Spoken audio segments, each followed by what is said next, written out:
Hello everyone, welcome to another episode of Angelos TV. As you all know, this is election year. In my opinion, this election is just a total sham on both ends of the spectrum, whether you're Republican or Democrat, red or blue, green, yellow, black, brown, whatever colors of the rainbow you're representing or voting for, you can't not disagree with me that it's a total sham, like Comedy Central. And if you disagree with me, then you probably should have gotten whooped as a kid, and it shows. So without further ado, let's get straight into the video. I won't be playing the whole debate because it's about 90 minutes long, and I'm not about to post something that's 90 minutes long on my page. And by the way, guys, I want to reiterate this. I'm not endorsing any one of the candidates. I will be saying things that I probably disagree with them on and some things that I agree with them on, right? But this is not me endorsing any candidate on either spectrum or either party, right? I know a lot of you are looking for that, but that's not what this video is about. And before I start this video, I would love to ask y'all, if you have not, please subscribe to this channel. And if you like the video, like it now. Whether you like it or not, please like this video, share this video, and do all. I'm still trying to make it to 1K subscribers before the year ends. So without further ado, let's get straight into it. University in Nashville, Tennessee.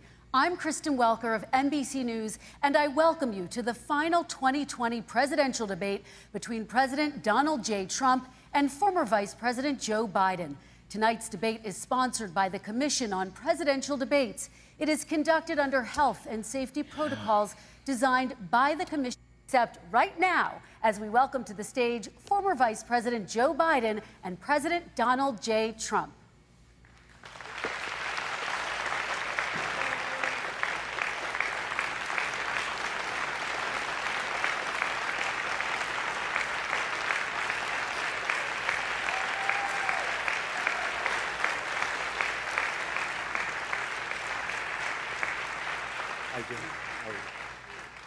And I do want to say a very good evening to both of you. This debate will cover 6 major topics. At the beginning of each section, each candidate will have 2 minutes uninterrupted to answer my first question. The debate commission will then turn on their microphone only when it is their turn to answer, and the commission will turn it off exactly when the 2 minutes have expired.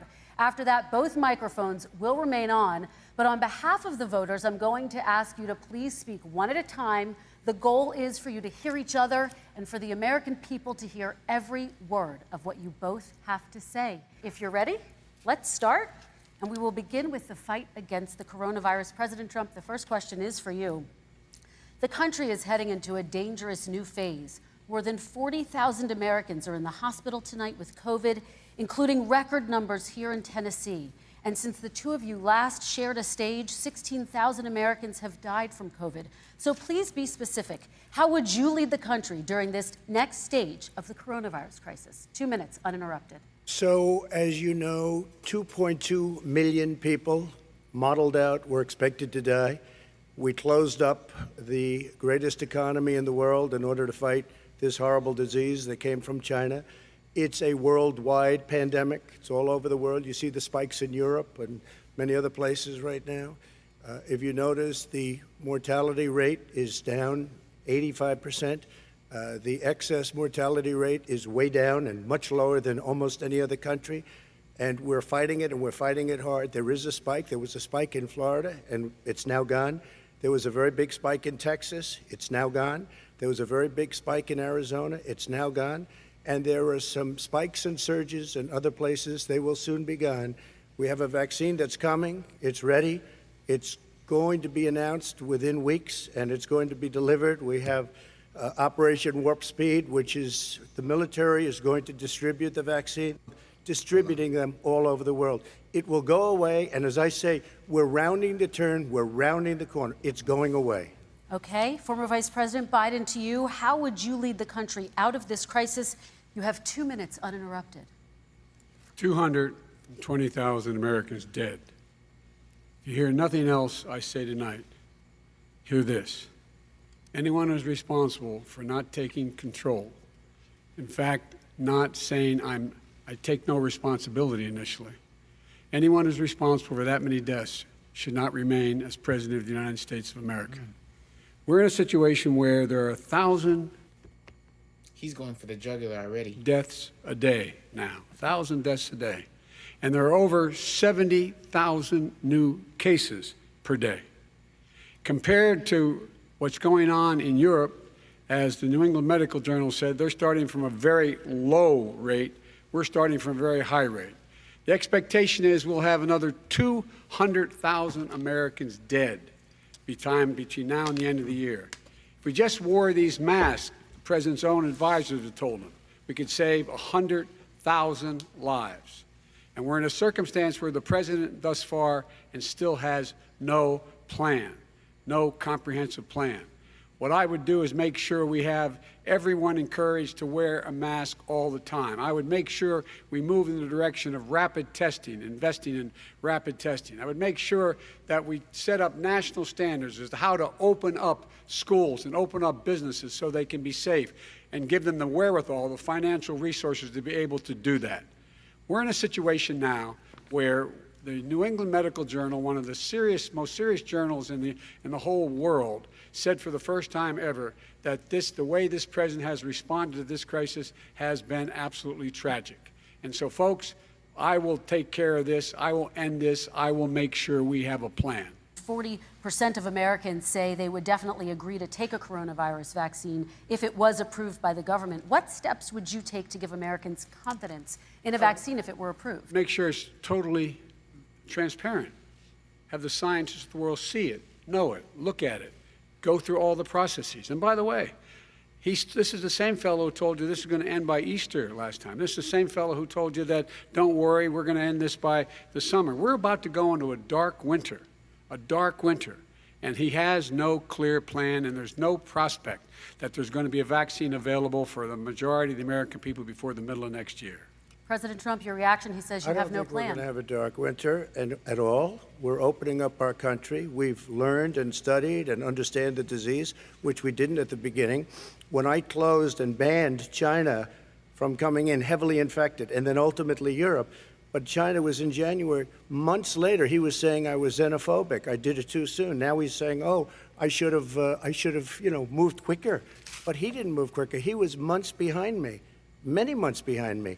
And frankly, he ran the H1N1 swine flu, and it was a total disaster, far less lethal, but it was a total disaster. Had that had this kind of numbers, 700,000 people would be dead right now, but it was a far less lethal disease. Look, his own person who ran that for him, who, as you know, was his chief of staff, said it was catastrophic, it was horrible, we didn't know what we were doing. Now he comes up and he tells us how to do this. Also, everything that he said about the way every single move that he said we should make, that's what we've done. We've done all of it. But he was way behind us. Vice President Biden, your response. My response is he is xenophobic, but not because he shut down access from China. And he did it late after 40 countries had already done that. In addition to that, what he did, he made sure that we had 44 people that were in there in China trying to get to Wuhan to determine what exactly the source was. What did the president say in January? He said, no, he said, he's being transparent. The president of China is being transparent. We owe him a debt of gratitude. We have to thank him. And then what happened was we started talking about using the Defense Act to make sure we go out and get whatever is needed out there to protect people. And again, I go back to this. He had nothing. He did virtually nothing. And then he gets out of the hospital and he talks about, don't worry, it's all going to be over soon. Come on. There's not another serious scientist in the world who thinks it's going to be over soon. President Trump, your reaction? I say over soon. I say we're learning to live with it. We have no choice. We can't lock ourselves up in a basement like Joe does. He has the ability to lock himself up. I don't know. He's obviously made a lot of money someplace, but he has this thing about living in a basement. People can't do that. By the way, I, as the president, couldn't do that. I'd love to put myself in the basement or in a beautiful room in the White House and go away for a year and a half until it disappears. I can't do that. And Kirsten, every meeting I had, and I'd meet a lot of families, including Gold Star families and military families, every meeting I had, and I had to meet them. I had to. It would be horrible to have canceled everything. I said, this is dangerous. And you catch it. And, I caught it. I learned a lot. I learned a lot, great doctors, great hospitals, and now I recovered. 99.9 of young people recover. 99% of people recover. We have to recover. We can't close up our nation. We have to open our school, and we can't close up our nation, or you're not going to have a nation. This week, you called Dr. Anthony Fauci, the nation's best-known infectious disease expert, quote, a disaster. You described him and other medical experts as, quote, idiots. If you're not listening to them, who are you listening to as you fight this? I'm listening to all of them, including Anthony. I get along very well with Anthony. But he did say, don't wear masks. He did say, as you know, this is not going to be a problem. I think he's a Democrat, but that's okay. He said this is not going to be a problem. We are not going to have a problem at all. When Joe says that, I said, Anthony Fauci said, and others, and many others, and I'm not knocking him a lot. Nobody knew. Look, nobody knew what this thing was. Nobody knew where it was coming from, what it was. We've learned a lot. But Anthony said, don't wear masks. Now he wants to wear masks. Anthony also said, if you look back, exact words, here's his exact words. This is no problem. This is going to go away soon. So he's allowed to make mistakes. He happens to be a good person. Vice President Biden, your response quickly, and then we're going to move on to the next section. My response is that think about what the president knew in January and didn't tell the American people.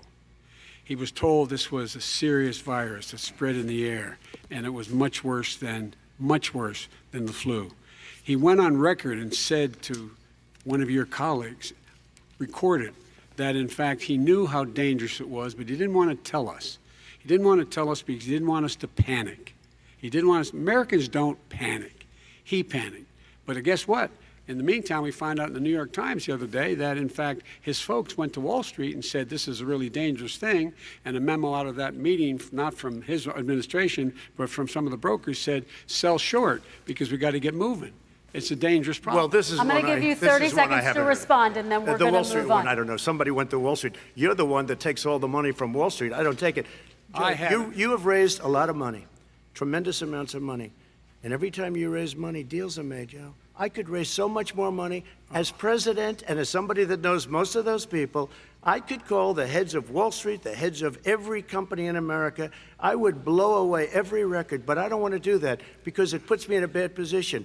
And then you bring up Wall Street. You shouldn't be bringing up Wall Street because you're the one that takes the money from Wall Street, not me. I could blow away your records that, like you wouldn't believe. We don't need money. We have plenty of money. In fact, we beat Hillary Clinton with a tiny fraction of the money that she was able to. All right, gentlemen, we're going to move on. Don't tell me about Wall Street. Average contribution, $43. All right, we're going to move on to our next section, which is national security. And I do want to start with the security of our elections and some breaking news from overnight. Just last night, top intelligence officials confirmed again that both Russia and Iran are working to influence this election. Both countries have obtained U.S. voter registration information, these officials say, and Iran sent intimidating messages to Florida voters. This question goes to you, Mr. Vice President. What would you do to put an end to this threat? You have 2 minutes uninterrupted. I made it clear, and I ask everyone else to take the pledge. I made it clear that any country, no matter who it is, that interferes in American elections will pay a price. They will pay a price.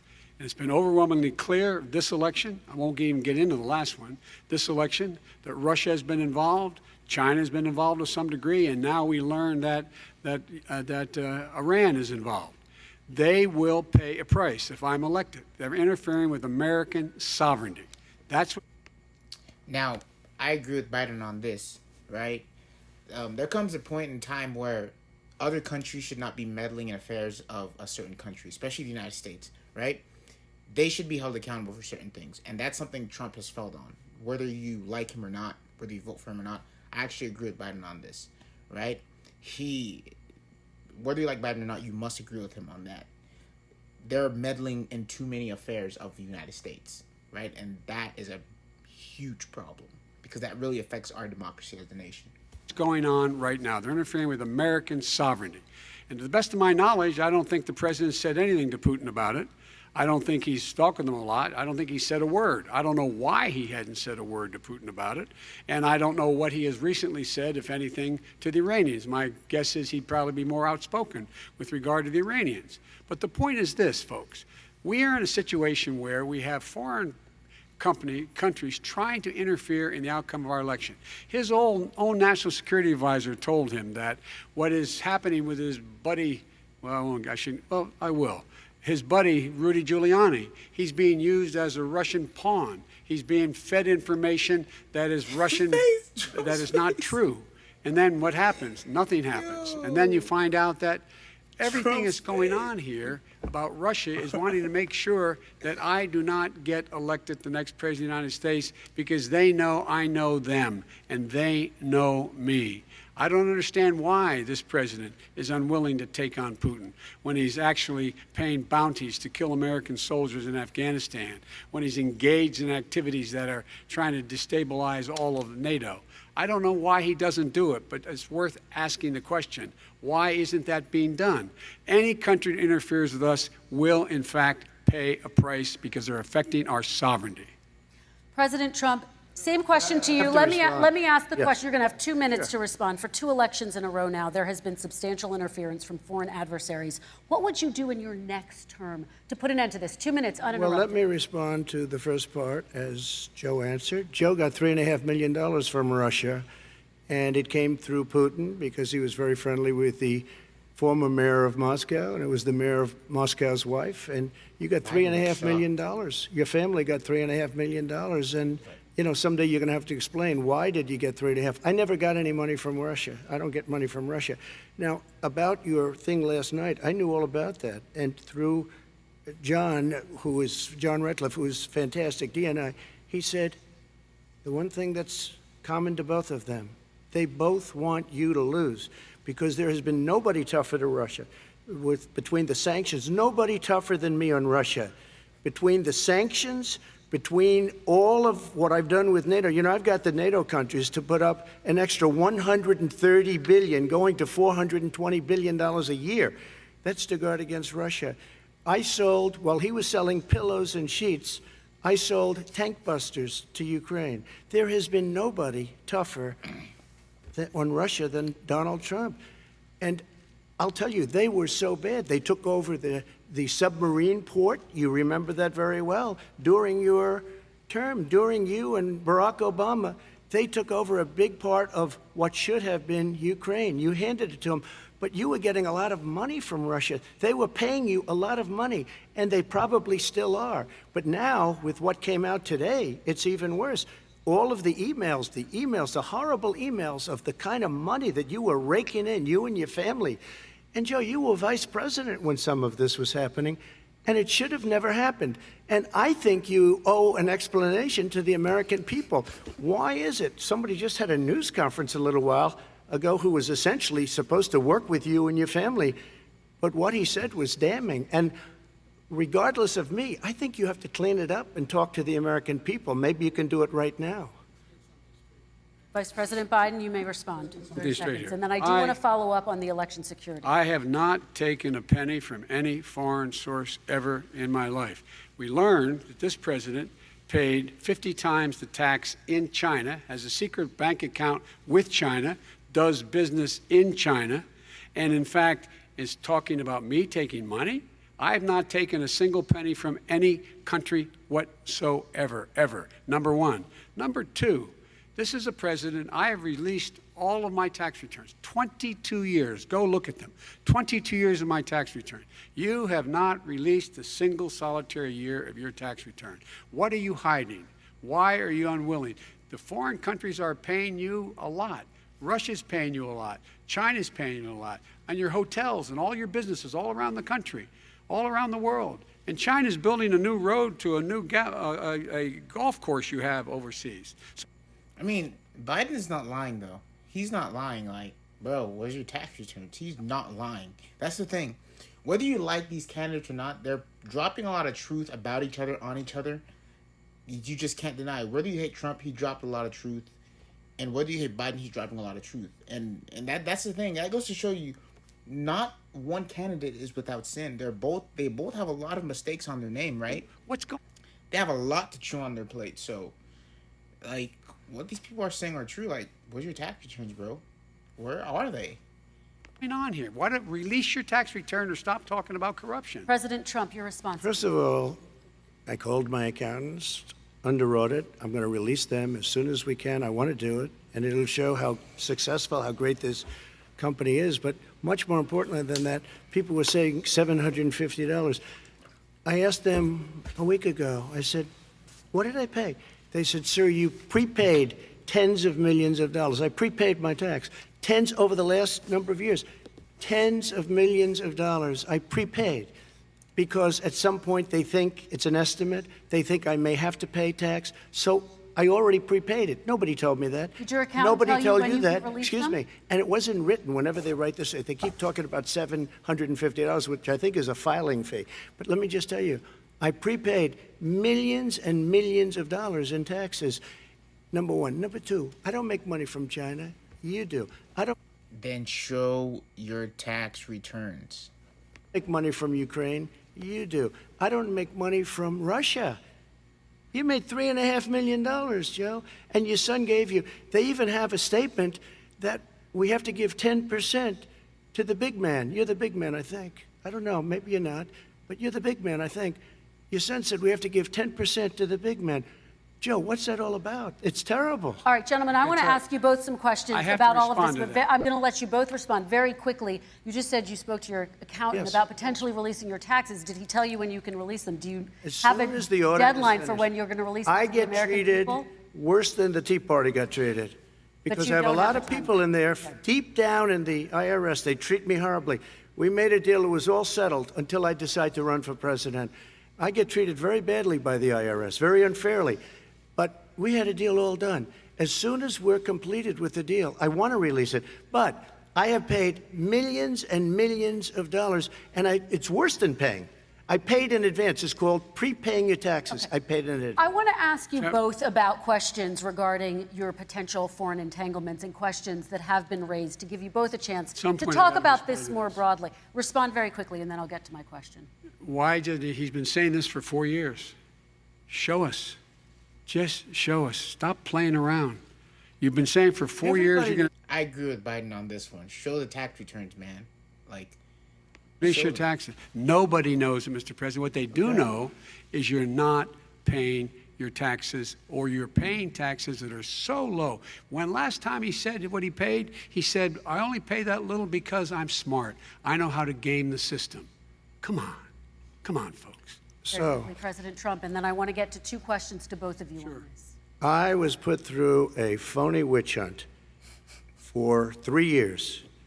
It started before I even got elected. They spied on my campaign. No president should ever have to go through what I went through. Let me just say this. I agree with him on that now. Like, they devoted so much money to just trash. Mueller and 18 angry Democrats and FBI agents all over the place spent $48 million. They went through everything I had, including my tax returns, and they found absolutely no collusion and nothing wrong. $48 million. I guarantee you, if I spent $1 million on you, Joe, I could find plenty wrong. Because All the right. kind of things that you've done and the kind of monies that your family has taken, I mean, your brother made money in Iraq. Let me- Millions of dollars. Your other brother made a fortune, and it's all through you, Joe. And they say you get some of it, and you do live very well. You have houses all over the place. You live very well. All right, gentlemen, let me just ask some questions about all of this broadly. Vice President Biden, there have been questions about the work your son has done in China and for a Ukrainian energy company when you were vice president. In retrospect, was anything about those relationships inappropriate or unethical? Nothing was unethical. Here's what the deal. With regard to Ukraine, we had this whole question about whether or not, because he was on the board, I later learned of a Burisma. I'm gonna have to just end this here. If y'all want me to add the second half of the debate and do a part 2 on a reaction video, then let me know in the comments. This video would be way too long to put up, but if you want a part 2 and for me to record the second half and do this, then let me know in the comments below. But wow, really interesting debate. On tonight's debate, who do you think won? Let me know in the comment section below. But guys, also I want to say this: go and vote. Go and exercise your American rights to vote. And I'm not telling you who to vote for. Don't get me wrong. I'm not telling you who to vote for. I'm just telling you, make sure you go and exercise your right to vote. You know? And so, let me know who y'all... If you don't want to put in the comments below, I respect that. But yes, this was a very interesting debate. This debate tonight was very interesting, and we'll see who wins it on November 3rd. All right, guys, have a good night. Until next time.